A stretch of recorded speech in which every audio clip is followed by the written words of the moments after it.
میرے محترم بزرگوں اور دوستوں، آپ حضرات جانتے ہیں کہ ہم سب یہاں پر عارف بھائی کی والدہ محترمہ کے دعائے مغفرت اور ان کے ایصال ثواب کے لیے جمع ہوئے ہیں۔ اللہ رب العزت نے ان کو جو زندگی عطا فرمائی، جو عمر عطا فرمائی، اپنی زندگی کے ان ایام کو، ان اوقات کو اور اس عمر کو پورا کر کے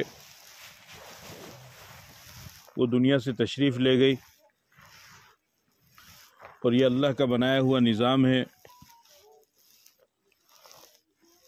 کہ جو بھی اس دنیا کے اندر آئے گا وہ اپنی زندگی کے ایام پورے کر کے دنیا سے ضرور جائے گا۔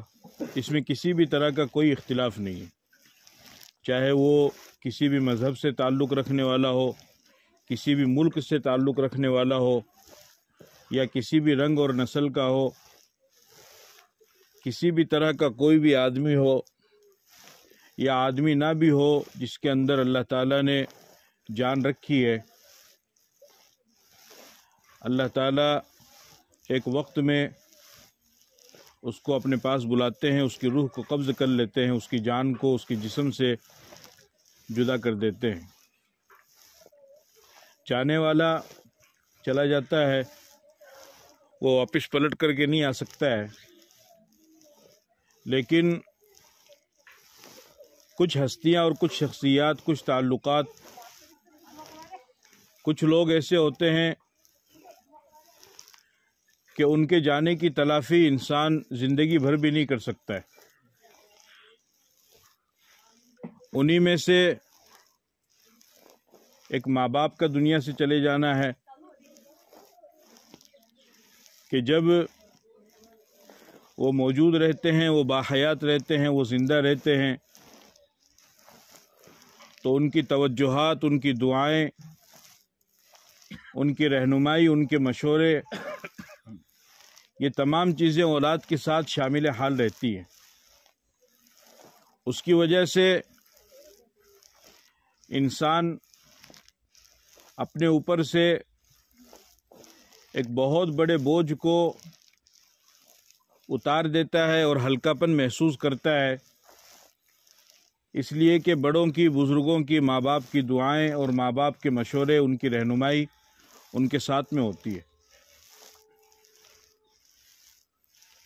ماں باپ چونکہ انسان ہوتے ہیں، انسان سے کسی بھی کام کے کرنے میں غلطی ہو سکتی ہے، اسی طریقے سے ماں باپ سے بھی کسی کام کے کرنے میں اولاد کے تعلق سے غلطی ہو سکتی ہے، لیکن نیت اور ارادہ ان کا ہمیشہ صحیح ہوتا ہے، وہ کبھی بھی غلط نہیں ہوتا ہے۔ اور ماں تو ایک ایسی ہستی ہے کہ جس کے بے شمار فضائل قرآن و حدیث کے اندر، مذہب اسلام کے اندر اور اس کے علاوہ دیگر تمام مذاہب کے اندر تفصیل سے بیان کیے گئے ہیں۔ قرآن کریم میں اللہ تعالیٰ نے فرمایا وَقَضَىٰ رَبُّكَ أَلَّا تَعْبُدُوا إِلَّا إِيَّاهُ وَبِالْوَالِدَيْنِ إِحْسَانًا، کہ تمہارے رب نے یہ فیصلہ کیا ہے کہ تم صرف اسی کی عبادت کرو اور اپنے ماں باپ کے ساتھ حسن سلوک کرو۔ حدیث کے اندر آتا ہے، ایک صحابی نبی پاک صلی اللہ علیہ وسلم کی خدمت میں حاضر ہوئے اور انہوں نے سوال کیا من احق بحسن صحابتی، کہ اللہ کے رسول آپ مجھے یہ بتائیے کہ میرے حسن سلوک کا سب سے زیادہ حقدار کون ہے، یعنی میں خدمت کس کی کروں؟ آپ علیہ الصلوۃ والسلام نے فرمایا امک، اپنی ماں کی خدمت کرو، ان کا سب سے زیادہ خیال رکھو۔ انہوں نے دوبارہ یہی سوال کیا، پھر آپ نے یہ جواب دیا، پھر انہوں نے یہی سوال کیا، تیسری مرتبہ آپ نے وہی جواب دیا، چوتھی مرتبہ کے جواب میں آپ نے فرمایا ثم اباک، اپنے والد کا خیال رکھو۔ یعنی 3 گنا زیادہ ماں کو فضیلت عطا فرمائی باپ کے اوپر۔ اس کی وجہ یہ ہے کہ 3 ایسے مقامات انسان کی زندگی میں، خاص طور پر ماں کی زندگی میں آتے ہیں کہ ان مقامات پر جو تکلیف ماں برداشت کرتی ہے وہ باپ برداشت نہیں کرتا ہے۔ اس میں سے ایک مقام ہے بچے کو 9 مہینے تک پیٹ میں رکھنا۔ ظاہر سی بات ہے، آپ سب حضرات جانتے ہیں اچھی طریقے سے کہ یہ کوئی معمولی چیز نہیں ہے۔ اگر کوئی ہلکا سا سامان بھی کسی انسان کو دے دیا جائے اور اس کو یوں کہا جائے کہ تم اس کو اپنے کندھے پر صرف 1 گھنٹے کے لیے رکھو، تو وہ اس کو بھی بوجھ محسوس کرتا ہے کہ بھئی میرے اوپر کیوں ڈال دیا اس کو۔ لیکن 9 مہینے تک پیٹ کے اندر بچے کو رکھنا، اور پھر اس کے بعد بچے کی جسم کے اعتبار سے، اس کی ساخت کے اعتبار سے بھی اس کا کھانا پینا ہو جاتا ہے کہ ڈاکٹر کہتا ہے کہ صاحب آپ کو یہ کھانا ہے، آپ کو یہ نہیں کھانا ہے، اگر آپ یہ کھائیں گی تو بچے کے اوپر اثر پڑے گا، غلط اثر پڑے گا۔ تو بہت ساری چیزوں سے وہ اپنے آپ کو روکتی ہے اپنے بچے کے لیے۔ تو 9 مہینے تک اس چیز کو برداشت کرنا یہ ایک ماں کر سکتی ہے، باپ نہیں کر سکتا ہے۔ پھر 9 مہینے کے بعد جب بچے کی ولادت کا وقت قریب آتا ہے تو اس وقت ماں کو جو تکلیف ہوتی ہے، بلکہ سچی بات تو یہ ہے کہ عورت تو یہ تمنا کرتی ہے کہ کاش میں مر جاؤں، یعنی اس قدر سخت تکلیف اس کو ہوتی ہے کہ اس کا اندازہ شوہر یا باپ تو لگا ہی نہیں سکتا ہے۔ اس تکلیف کو وہ برداشت کرتی ہے کہ اس کے جسم کی ایک ایک ہڈی گویا کہ وہ ٹوٹنے لگتی ہے اور اس کے جسم کے ایک ایک روئیں سے درد ہوتا ہے، لیکن اس کے باوجود بھی وہ اپنی اولاد کے لیے اس درد کو برداشت کرتی ہے، گویا کہ موت کے دروازے تک پہنچ کر بھی وہ اس کو برداشت کرتی ہے اور اپنی اولاد کو جنم دیتی ہے۔ اور پھر اس کے بعد تیسرا نمبر آتا ہے کہ اب اس اولاد کو 2 سال تک دودھ پلانا اور اس کی ضروریات کا خیال رکھنا، خود گیلے میں سونا، اس کو سوکھے میں سلانا۔ اب وہ بچہ 5 سال تک بولے گا نہیں، لیکن اس کو بخار ہو رہا ہے، اس کے سر میں درد ہو رہا ہے، اس کے پیٹ میں درد ہو رہا ہے، ان تمام چیزوں کا خیال رکھنا۔ گویا کہ ایک ماں ایک وقت میں اپنے بچے کے لیے استاذ بھی ہوتی ہے، ماسٹر بھی ہوتی ہے، ڈاکٹر بھی ہوتی ہے، سب کچھ وہی ہوتی ہے، کل کائنات، کل دنیا اس کی وہی ہوتی ہے۔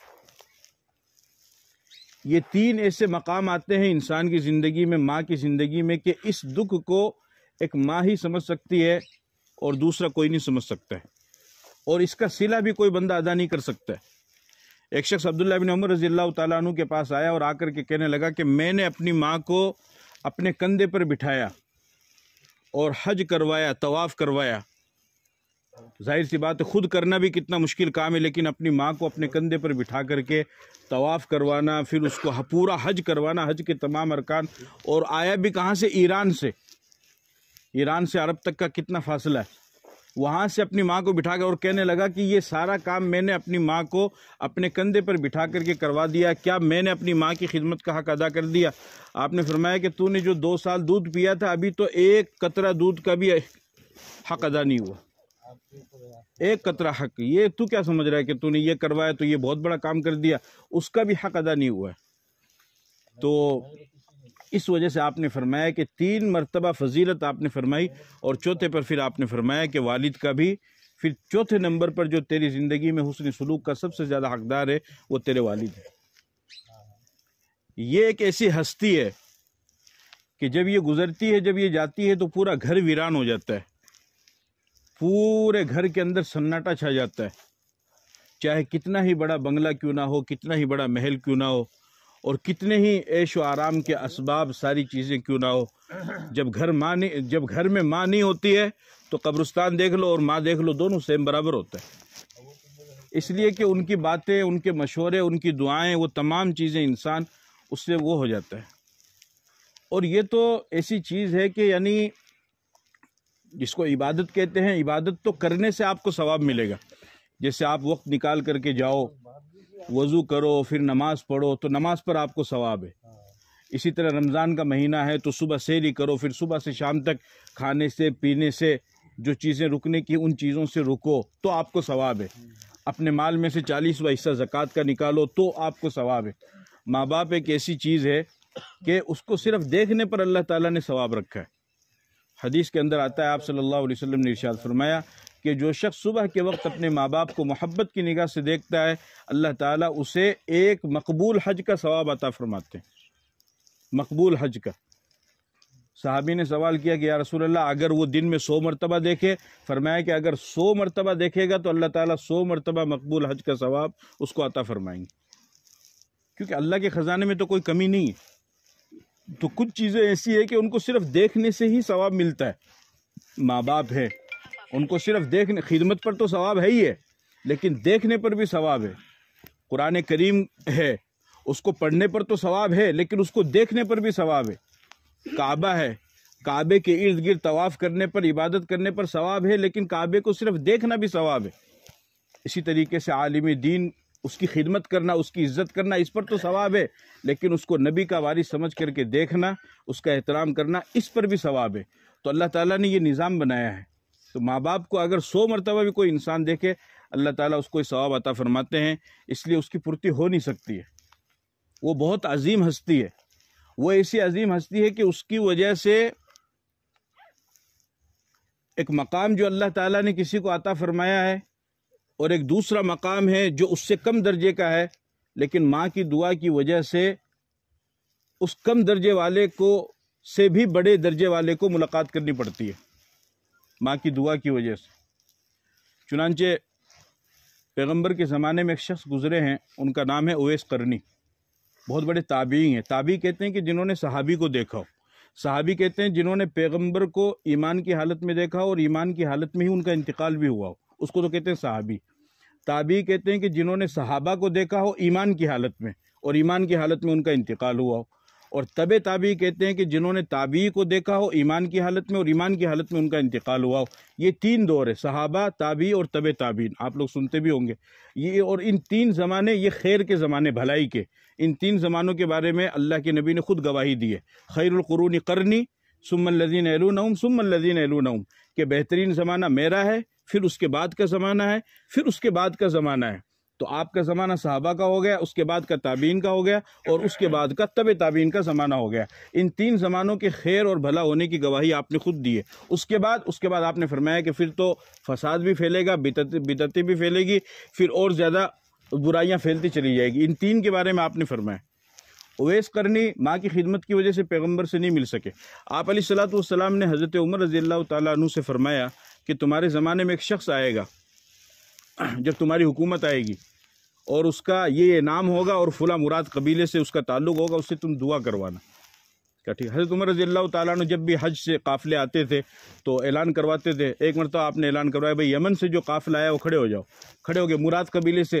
پھر معلوم کیا تو ان کے کوئی رشتہ دار کھڑے ہوئے، انہوں نے کہا کہ حضرت امیر المومنین آپ ان کے بارے میں کیوں پوچھیں؟ وہ تو امیر المومنین تھے نا، 22 لاکھ مربع میل پر اسلامی حکومت انہوں نے قائم کی، حضرت عمر رضی اللہ تعالیٰ عنہ۔ اور میں وہ تو پاگل سا آدمی ہے، کوئی جنگل میں جانور چرا رہا، آپ اس کے بارے میں بولے تمہیں نہیں معلوم، تم بتاؤ۔ بولا وہ ادھر جنگل میں گیا، آپ حضرت عمر رضی اللہ تعالیٰ عنہ حضرت علی کو لے کر کے گئے اور ان کے پاس پہنچے، وہ کیا نام ہے؟ ہاں بھائی یہ سلام دعا کیا، پھر اس کے بعد میں کہا کہ آپ میرے لیے دعا کرو۔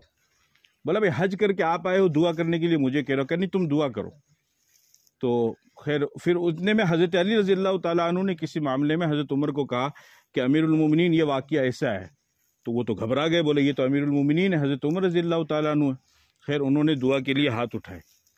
حضرت عمر رضی اللہ تعالیٰ عنہ کو ان سے دعا کرانے کی بالکل بھی ضرورت نہیں تھی، اس لیے کہ حضرت عمر تو ایک تو خلفائے راشدین میں ہے، تو وہ ویسے ان کو جنت کی بشارت ملی ہوئی ہے۔ پھر عاشرہ مبشرہ 10 ایسے صحابہ کہ جن کو ایک مجلس میں آپ نے فرمایا کہ یہ جنتی ہے، ان میں بھی حضرت عمر ہے۔ اور تقریباً قرآن کریم میں 17 یا 22 مقامات ایسے ہیں کہ حضرت عمر نے جو ایک رائے پیش کی، اللہ نے اسی کو فیصلہ بنا دیا کہ تمہیں یہی کرنا ہے۔ مقام ابراہیم پر نماز پڑھنی ہے، حضرت عمر نے رائے دی، اللہ نے فرمایا کہ ایسا ہی کرو۔ خواتین کو جو ہے پردہ کروانا، ازواج مطہرات کو عام آدمیوں سے، اللہ نے قرآن میں آیت اتاری کہ نہیں پردہ کرواؤ۔ تو حضرت عمر کے بے شمار ایسے مقام، ان کو ضرورت نہیں تھی۔ آپ نے فرمایا لو کان بعدی نبی لکان، اگر نبوت کا دروازہ کھلا ہوا ہوتا تو میرے بعد عمر نبی بنتا، لیکن میں آخری نبی ہوں اس لیے عمر بھی، یعنی اتنی صلاحیت تھی ان کے اندر، اتنی صلاحیت تھی کہ اگر نبوت کا دروازہ کھلا ہوتا تو حضرت عمر کو نبی بنایا جاتا۔ اب آپ بتاؤ ایسا عظیم انسان، اس کو کسی تابعی کی دعا کی ضرورت ہو سکتی ہے؟ لیکن اس کے باوجود بھی آپ نے ان سے فرمایا کہ نہیں تم جانا اور جا کر کے تم دعا کروانا۔ ساتھ میں کون ہے؟ حضرت علی۔ جو حضور کے داماد ہے، ان کی بیوی حضرت فاطمہ وہ جنتی عورتوں کی سردار ہے، ان کے 2 بیٹے ہیں حسن حسین وہ جنتی نوجوانوں کے سردار ہے، پورا خاندان پورا گھرانہ جنتی، اور آپ ان کو بھیج رہے ہیں کہ تم جاؤ اویس قرنی کے پاس جو تابعی ہے ان سے دعا کرواؤ کہ ماں کی خدمت انہوں نے کی ہے، اور اللہ کے نبی نے فرمایا کہ جب وہ دعا کے لیے ہاتھ اٹھاتا ہے اللہ تعالیٰ اس کی دعا کو ضرور قبول فرماتے ہیں۔ یہ اتنا بڑا مقام ان کو کیوں ملا کہ صحابہ کو بھی ان کے پاس جا کر کے دعا کروانی پڑی کہ انہوں نے ماں کی خدمت کی۔ تو ماں باپ بہت قیمتی ہے، بہت قیمتی ہے۔ آج موبائل کا زمانہ ہے، اگر آپ کی موبائل میں آپ کی والدہ کا یا آپ کے باپ کا فون، والد کا فون آ رہا ہے تو آپ خوش قسمت ہو۔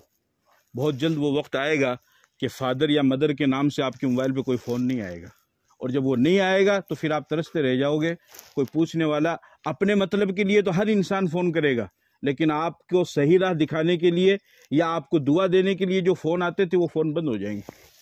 اس لیے جس محبت سے، جس پیار سے، جس لگن سے دوستوں کے فون کو اٹھاتے ہو، ماں باپ کے فون کو بھی اٹھاؤ۔ جب یہ بند ہو جائیں گے پھر کوئی پوچھنے والا بھی نہیں ہوگا، پھر کوئی دعا نہیں دے گا، پھر یہ قسمت کی بات ہے۔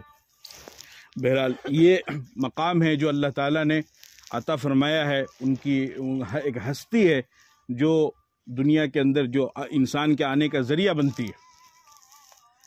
تو انسان کو جو ہے دکھ ہوتا ہے جانے کا، لیکن وہ دراصل موت کا دکھ نہیں ہوتا ہے۔ انسان کو جو دکھ ہوتا ہے وہ اپنے کسی عزیز کے بچھڑنے کا دکھ ہوتا ہے، غم۔ اس لیے کہ موت تو ایک پل ہے، الموت جسر یوصل الحبیب الی الحبیب، کہ موت ایک پل ہے جو محبوب کو محبوب سے ملاتی ہے۔ یہ حدیث کے الفاظ ہے۔ بھئی آج ہر مسلمان جو ہے نماز بھی پڑھتا ہے، روزے بھی رکھتا ہے، زکوٰۃ بھی نکالتا ہے، ماں باپ کی خدمت کرتا ہے، قرآن کی تلاوت کرتا ہے، تسبیح پڑھتا ہے، صدقہ خیرات کرتا ہے، ذکر کرتا ہے، غریبوں۔ یہ آپ کس لیے کرتے؟ اللہ کے لیے۔ لیکن اللہ کو دیکھا کس نے؟ کسی نے نہیں دیکھا ہے۔ یا جنت کے شوق میں کرتے ہیں، اسی لیے کرتے ہیں نا، جنت کے شوق میں ہماری آخرت صحیح ہو جائے، جنت ہمیں ملے۔ تو یہ ملے گی کیسے؟ دنیا میں تو مل نہیں سکتی ہے، اور دنیا میں کسی آنکھ میں اتنی طاقت نہیں کہ وہ اللہ کا جب موسیٰ علیہ السلام نہیں کر سکے تو ہم کہاں سے کریں گے؟ انہوں نے بھی تو کہا تھا نا، میں اللہ ربی ارنی انظر الیک، میں آپ کو دیکھنا چاہتا ہوں۔ اللہ نے فرمایا کہ کوہ طور کو دیکھو۔ کوہ طور پر صرف 70,000 پردے ہٹا کر کے صرف ایک تجلی پڑی اللہ کی، کوہ طور کے 4 ٹکڑے ہو گئے اور ریزہ ریزہ ہو گیا، اور موسیٰ علیہ السلام بے ہوش ہو گئے۔ پھر جب ہوش آیا تو کہا کہ اے اللہ تیری ذات پاک ہے۔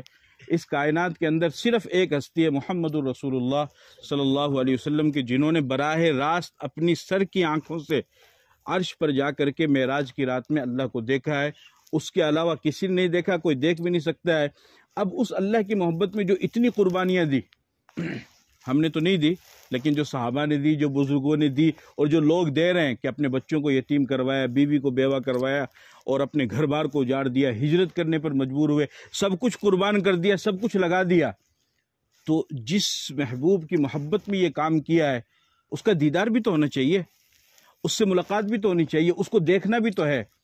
اور جن چیزوں کی انہوں نے بشارت دی ہے کہ تمہیں یہ جنت ملے گی اور یہ چیزیں ملے گی، وہ چیزیں بھی تو ملنی چاہیے۔ وہ ملے گی کیسے اور اس سے ملاقات کیسے ہوگی؟ اس کا واحد ایک ہی ذریعہ ہے کہ انسان اس موت کے رستے سے گزرے۔ اور موت کوئی بری چیز نہیں ہے، اس لیے کہ اگر کسی کو اچھی موت آئے تو ہر انسان تمنا کرتا ہے۔ اگر آپ کو یہ معلوم ہو کہ فلاں انسان آپ کا جانکار وہ ظہر کی نماز پڑھ رہا تھا، سجدے میں گیا اور اس کا انتقال ہو گیا، تو بتاؤ کہ آپ یہ تمنا نہیں کرو گے کہ اللہ ایسی موت ہم کو بھی دینا؟ تمنا کریں گے نا آپ؟ تو موت کوئی بری چیز نہیں ہے۔ غم جو ہوتا ہے، غم ہوتا ہے کسی عزیز کے بچھڑنے کا، کسی عزیز کے بچھڑنے کا، لیکن اس پر بھی اسلام نے ہماری رہنمائی یہ کی ہے کہ تمہیں صبر سے کام لینا ہے۔ وبشر الصابرین، خوشخبری ہے صبر کرنے والوں کے لیے۔ انسان کے اوپر زندگی کے اندر 2 طرح کے حالات آتے ہیں، دکھ کے اور سکھ کے، اور دونوں میں اس کو شریعت نے رہنمائی کی ہے۔ جب سکھ کے حالات آئیں تو شکر کرو، اور جب دکھ کے حالات آئیں تو صبر کرو۔ شکر کا راستہ بھی جنت کی طرف لے کر جاتا ہے، اور صبر کا راستہ بھی جنت کی طرف لے کر جاتا ہے۔ دونوں راستے انسان کو جنت کی طرف لے کر کے جاتے ہیں۔ واویلا کرنا، شور مچانا، اس سے مطلب کوئی فائدہ ہونے والا نہیں ہے۔ اور ہر انسان کے اوپر ماں باپ کے 2 حق ہیں، ایک اس کی زندگی میں اور ایک اس کے مرنے کے بعد۔ زندگی میں ماں باپ کا حق یہ ہے کہ ان کی زیادہ سے زیادہ خدمت کریں، ان کی دعائیں لیں، جب تک وہ زندہ ہیں ان کی زیادہ سے زیادہ دعائیں لیں۔ ماں باپ کی دعائیں انسان کو وہاں پہنچاتی ہے کہ جہاں انسان کو اس کی محنت، اس کی عقل، اس کا علم، اس کا ہنر، اس کی تجارت، اس کی کمائی وہاں نہیں پہنچا سکتی ہے۔ ماں باپ کی دعا انسان کو بہت آگے تک پہنچاتی ہے۔ اور حدیث کے اندر آتا ہے آپ علیہ الصلوۃ والسلام نے فرمایا ثلاث دعوات مستجابات لا شک فیہن دعوت المظلوم و دعوت المسافر و دعوت الوالد علی الولد، کہ 3 لوگ ایسے ہیں کہ جن کی دعائیں اللہ تعالیٰ ہمیشہ قبول فرماتے ہیں، ان کی دعا کے قبول ہونے میں کوئی شک نہیں ہے۔ 3 لوگ، ان میں سے ایک آپ نے فرمایا مظلوم کی دعا، جو مظلوم ہے، جس کے اوپر ظلم ہو رہا ہے، اگر وہ کسی کے بارے میں دعا کرے گا یا بد دعا کرے گا، اللہ تعالیٰ اس کی دونوں چیزوں کو قبول فرماتے ہیں۔ اس لیے ہمیشہ مظلوم کی بد دعا سے بچنا چاہیے۔ آپ نے فرمایا اتقی دعوت المظلوم فإنہ لیس بینہا وبین اللہ حجاب، کہ مظلوم کی بد دعا سے ڈرو، اس لیے کہ اس کے اور اللہ کے درمیان میں کوئی پردہ نہیں ہوتا ہے۔ مظلوم جب بد دعا کرتا ہے تو وہ 7 آسمانوں کو چیر کر سیدھے اللہ کے پاس پہنچتی ہے۔ مظلوم جس کے اوپر ظلم کیا جاتا ہے، وہ آپ کی بیوی بھی ہو سکتی ہے، آپ کے بچے بھی ہو سکتے ہیں، آپ کے رشتہ دار بھی ہو سکتے ہیں، آپ کے پڑوسی بھی ہو سکتے ہیں۔ اپنی ذات سے، اپنی زبان سے، اپنے ہاتھ سے کسی کو تکلیف نہیں دینا، کسی کو برا نہیں کہنا، کسی کو پریشان نہیں کرنا، کسی کو ستانا نہیں، ورنہ جب اس کی بد دعا نکلے گی بلا وجہ، مظلوم کا مطلب ہے ناحق کسی کو تکلیف دینا، سمجھ گئے نا، اس کو ظلم کہتے ہیں۔ یہ کبھی مت کرنا۔ اگر اس نے دعا کر دی یا بد دعا کر دی، دعا کر دی تو ٹھیک ہے، لیکن اگر بد دعا کر دی تو آپ کے لیے خسارے کی بات ہو جائے گی، اور بہت بڑے خسارے کی بات ہو جائے گی۔ میں مختصر سا ایک واقعہ آپ کو سناتا ہوں۔ ایک مچھیرا مچھلی لے کر کے آیا، مچھیرا جو ہے مچھلی، چلو وہ لمبا ہو جائے، ایک واقعہ اور۔ بنی اسرائیل کے اندر ایک بوڑھی عورت تھی، بادشاہ نے اپنا گھر لمبا کیا تو وزیر نے بتایا کہ بادشاہ سلامت، آپ کا جو محل لمبا آپ نے کرنے کے لیے کہا ہے، پوری زمین کو کور کرنے کے لیے، اس میں ایک بڑھیا کا مکان آ رہا ہے، تو اس کا کیا کریں، اس کو چھوڑ دیا رہنے؟ بولو بڑھیا کا گرا دو، وہ کیا کرے گی، ہم بادشاہ کا ٹھیک ہے۔ وہ کہیں گئی ہوئی تھی تو گرا دیا، اس نے اپنا محل بنا لیا۔ وہ واپس آئی، اس نے دیکھا کہ یہاں تو محل بنا ہوا ہے، میرا گھر تو جھونپڑی تو ہے ہی نہیں۔ تو کسی نے بتایا کہ اس طریقے سے بادشاہ سلامت نے اپنا محل لمبا کیا تو تمہارا گرا دیا۔ تو اس نے صرف ایک ہی بات کہی، صرف ایک ہی بات، کہ اے آسمان کی طرف نگاہ اٹھائی کہ اللہ میں تو یہاں نہیں تھی لیکن تو یہاں موجود تھا۔ بس اتنا کہنا تھا کہ اللہ نے بادشاہ کے پورے محل کو زمین کے اندر دھسا دیا، اس کے تمام وزراء کے ساتھ جتنے لوگ اس کے اندر شامل تھے سب کو اس کے اندر دھسا دیا۔ سفیان ابن عیینہ، بہت بڑے بزرگ اللہ والے گزرے، حرم شریف کے اندر بیٹھے ہوئے، کسی نے کہا کہ ظالم بادشاہ آ رہا ہے، اور اس نے یہ اعلان کیا ہے کہ اگر میرے آنے تک میں جب مکہ میں داخل ہو جاؤں گا تو پھر میرے سامنے سفیان ابن عیینہ کو پھانسی دی جائے گی مکہ کے اندر، اور یہ بہت بڑے عالم بھی، بہت بڑے بزرگ بھی ہے۔ سفیان ابن عیینہ بیٹھے میں، کسی نے آ کر کے بتایا کہ صاحب بادشاہ نے یہ اعلان کیا ہے اور وہ چل چکا ہے، اور وہ جیسے ہی یہاں آئے گا تو اس کے آتے ہی سب کے سامنے تمہیں پھانسی دی جائے گی۔ تو اگر ہم ہوتے تو ظاہر سی بات ہے بھائی بھاگ جاؤ، یہ کر لو، وہ کر لو، وہ کر لو، کرتے اپنے حساب سے یا دعا میں لگ جاتے۔ انہوں نے ایک ہی بات کہی، اور دیکھو کتنی بڑی بات کہی، ایک ہی بات کہی، آسمان کی طرف نگاہ اٹھائی اور کہا کہ اے اللہ، اگر آج کی تاریخ میں وہ ظالم بادشاہ مکے میں داخل ہو گیا تو میری اور تیری دوستی ختم۔ یعنی اللہ کو یہ بات کہہ رہے ہیں کہ اگر آج کی تاریخ میں جعفر اس کا نام تھا بادشاہ کا، اگر وہ جعفر یہاں داخل ہو گیا مکہ کے اندر تو میری اور تیری دوستی ختم۔ علماء کرام فرماتے ہیں کہ وہ چلا تھا اور طائف کے پہاڑوں کے درمیان میں بھی اس کی اونٹنی گری اور وہیں پر مر کر کے وہ ختم ہو گیا۔ اللہ نے اس کو مکہ میں داخل بھی نہیں ہونے دیا۔ مظلوم، ظلم نہیں کرنا کسی کے اوپر، مظلوم کی بد دعا سے ہمیشہ بچو، ہمیشہ۔ اس کا اثر ہوتا ہے چاہے تھوڑے دنوں کے بعد میں ہو، لیکن ہوتا ہے انسان کو اندر سے، وہ بد دعا کھوکھلا کر کے رکھ دیتی ہے۔ اور دوسرا آپ نے فرمایا مسافر، مسافر کی دعا بھی اللہ قبول فرماتے ہیں۔ اس کی دعا لو، اس کی بد دعا لو، اس کا بھلا کر سکتے ہو کرو، نہیں کر سکتے ہو تو اس کو چھوڑ دو، اس کو اپنے حالت پہ، اس کو تکلیف دے کر، اس کو 4 بات سنا کر، اس کو ذلیل کر کے کیوں اپنی آخرت خراب کرے؟ بھائی آپ کو کچھ بھلا کرنا کرو، نہیں کرنا چھوڑ دو، وہ اپنے راستے چل رہا ہے۔ اور تیسرا آپ نے فرمایا کہ والد یعنی ماں باپ کی دعا بھی اور بد دعا بھی اللہ تعالیٰ دونوں کو قبول فرماتے ہیں۔ جب وہ دعا کرتے ہیں تو بھی ان کی دعا قبول ہوتی ہے، وہ بد دعا کرتے ہیں تو بھی ان کی بد دعا۔ تو اس وجہ سے ماں باپ کا ایک حق انسان کے اوپر یہ ہے کہ زندگی میں ان کی خدمت کرے، ان کا زیادہ سے زیادہ خیال رکھے۔ بوڑھا ہونے کے بعد، بزرگ زیادہ ہونے کے بعد یہ نہیں کہ یہ تو اب کما کے لا کے نہیں دے رہا ہے۔ ہمارے سماج کا ایک سب سے بڑا مسئلہ آج کے زمانے میں یہ ہے کہ باپ کا جب تک ہاتھ چلتا ہے، جب تک وہ مزدوری کر کے، محنت کر کے پیسہ لاتا رہتا ہے، تب تک تو اولاد اس کو قدر کی نگاہ سے دیکھتی ہے، اس کو عزت دیتی ہے، اور جیسے ہی باپ کھاٹ پکڑتا ہے وہ اس کے لیے بوجھ بن جاتے ہیں۔ بوجھ مت سمجھو، بوجھ مت سمجھو۔ تم ہرگز یہ نہ سمجھو کہ تم اپنی طاقت کے بل بوتے پر اس حساب سے جو ہے تم روزی کما رہے ہو. تمہیں اللہ جو کچھ دے رہا ہے اس میں تمہارے علم کا، تمہارے ہنر کا، تمہاری طاقت کا، تمہاری کمائی کا کوئی رول نہیں ہے. اس میں کوئی رول نہیں ہے. وہ غریبوں کمزوروں کی دعا سے اللہ تعالیٰ تمہیں رزق دے رہا ہے. میں نہیں کہہ رہا ہوں، حدیث کے الفاظ ہے. آپ نے فرمایا انکم تنصرون وترزقون بضعفائکم، کہ لوگوں تمہیں جو رزق دیا جاتا ہے اور تمہاری جو مدد کی جاتی ہے وہ تمہارے کمزوروں کی وجہ سے کی جاتی ہے. تمہیں رزق بھی دیا جاتا ہے کمزوروں کی وجہ سے، اور تمہاری جو مدد بھی کی جاتی ہے وہ کس کی وجہ سے؟ کمزوروں کی وجہ سے. کمزور کون ہے؟ کمزور ہے ماں جو کمانے کے لیے باہر نہیں جا سکتی ہے. کمزور ہے بیوی جو کمانے کے لیے باہر نہیں جائے گی. کمزور ہے بیٹی، کمزور ہے بہن، کمزور ہے پوتی، کمزور ہے بوڑھا باپ، کمزور ہے دادا جو کمانے کے لیے باہر نہیں جا سکتے ہیں. اس لیے اپنی اکڑ اپنی بیوی کے اوپر مت اتارو کہ تو کمانے کے لیے باہر جاتی نہیں، تو گھر کے اندر رہتی، میں کما کے لاتا ہوں. اس کمزور کی دعا سے اللہ تجھے رزق دے رہا ہے. اس کمزور بیٹی کی دعا سے اللہ تجھے رزق دے رہا ہے. اس کمزور بہن کی، اس کمزور ماں باپ کی دعا سے اللہ تجھے رزق دے رہا ہے. باپ جب رات کو کروٹ بدلتا ہے اس کی ہر کروٹ میں یہی دعا ہوتی ہے کہ اللہ میرے بیٹے کو سلامت رکھنا، اس کو برکت والی روزی دینا. اس کی وجہ سے اللہ تجھے کامیاب کر رہا ہے. ورنہ تجھ سے زیادہ طاقت والے لوگ شہر کے اندر موجود ہیں، تجھ سے زیادہ علم والے لوگ شہر کے اندر موجود ہیں، تجھ سے زیادہ عقل والے لوگ شہر کے اندر موجود ہیں. جس فیلڈ میں تو کام کر رہا ہے اس فیلڈ میں تجھ سے زیادہ ہنر اور تجربہ اور صلاحیت رکھنے والے لوگ فیلڈ کے اندر موجود ہیں.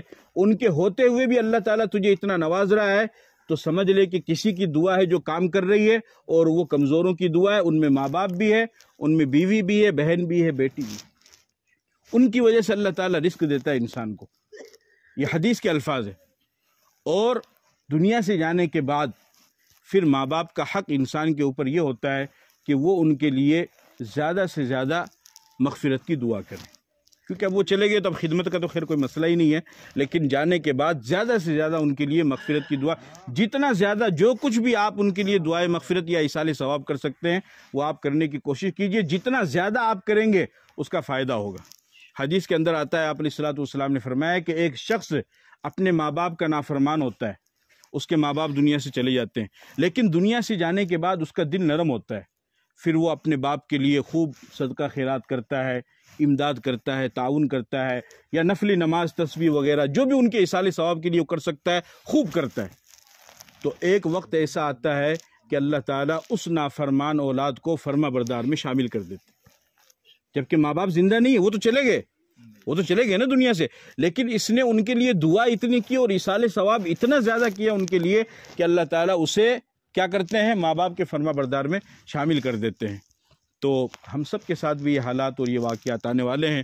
اس لیے اگر ماں باپ زندہ ہیں تو ان کی زیادہ سے زیادہ خدمت کریں، ان کی دعائیں لیں، اور اگر چلے گئے ہیں تو ان کے لیے زیادہ سے زیادہ دعائیں مغفرت کریں، ایصال ثواب کریں. جب بھی موقع ہو، جس طریقے سے بھی، جس لائن سے بھی پڑھ کر کے، دے کر کے، جس طریقے سے بھی آپ کر سکتے ہو زیادہ سے زیادہ کرنے کی کوشش کریں. انشاءاللہ اس کا فائدہ ہی ہوگا، اس کا کوئی نقصان نہیں ہوگا، اور اس کا فائدہ آپ کو بھی ہوگا اور مرحوم کو بھی انشاءاللہ اس کا فائدہ ہوگا. میں اس موقع پر تعزیت بھی پیش کرتا ہوں عارف بھائی کو، ان کے سبھی بھائیوں کو، اور ہم اپنے طور پر بھی دعا کرتے ہیں. آپ حضرات سے بھی درخواست کرتے ہیں کہ آپ بھی مرحومہ کے لیے زیادہ سے زیادہ دعا کریں. ایک نیک صفت کے ساتھ، ایک اچھے اخلاق کے ساتھ، اچھی عادت کے ساتھ مرحومہ نے اپنی زندگی گزاری. لوگوں کے ساتھ صلہ رحمی کرنا، اچھا برتاؤ کرنا، اچھے اخلاق کے ساتھ پیش آنا، جس کا عملی نمونہ آپ ان کے اولاد میں بھی دیکھ سکتے ہیں، چونکہ وہی ساری چیزیں اولاد کے اندر بھی آتی ہے منتقل ہو کر کے جو ماں باپ کے اندر رہتی ہے. تو یہ بھی ایک بہت بڑا ذریعہ ہے، اور ہم حسن ظن رکھتے ہیں کہ انشاءاللہ اس امید پر، بلکہ اس یقین پر، اللہ تعالیٰ نے مرحومہ کے لیے ضرور مغفرت فرما دی ہوگی. لیکن اس کے باوجود بھی ہمارا یہ فرض بنتا ہے کہ ہم پھر بھی اپنی دعاؤں کو جاری رکھیں، اپنی دعاؤں کو ہرگز نہ بھولیں. اللہ تعالیٰ مجھے اور آپ کو عمل کی توفیق عطا فرمائے. وآخر دعوانا الحمدللہ رب العالمین.